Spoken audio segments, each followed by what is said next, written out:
ఏమంటే ఏ మాటకా మాటకు చెప్పుకోవాలి కానీ ఆడవాళ్ళు మనసు పెట్టి వంట చేస్తే ఆ వంట అద్భుత కదండి. సాధారణంగా మన ఇంట్లో ఉన్న చిన్నపిల్లలు, ముఖ్యంగా మా చిన్ను అయితే క్యారెట్, క్యాప్సికం, క్యాబేజీ ముక్కల్ని వాళ్ళమ్మ ఏ కూరలో వేసి వండి పెట్టినా తీసి పక్కన పడేస్తాడు. కానీ మమ్మీలు ఒప్పుకుంటారా?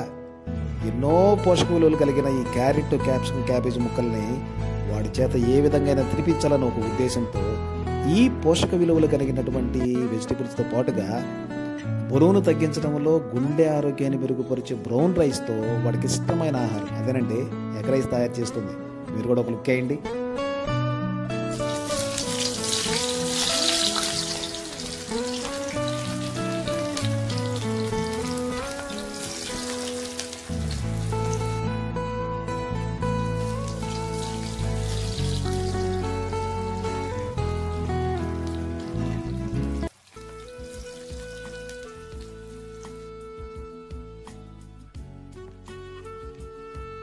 సాధారణంగా చాలామంది మమ్మీలో ఉన్నటువంటి ఒక అపోహ ఏంటంటే, బ్రౌన్ రైస్తో ఎగ్ రైసా?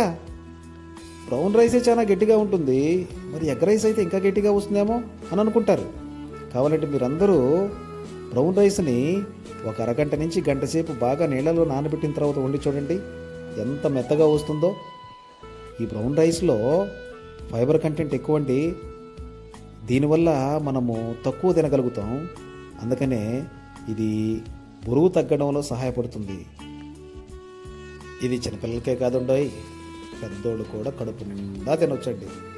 ఎందుకంటే ఆడవాళ్ళు మనసు పెట్టి వండితే ఆ వంట మామూలుగా ఉండదు కదా. మీరు కూడా ఒకసారి ట్రై చేసి చూడండి ఇంట్లో.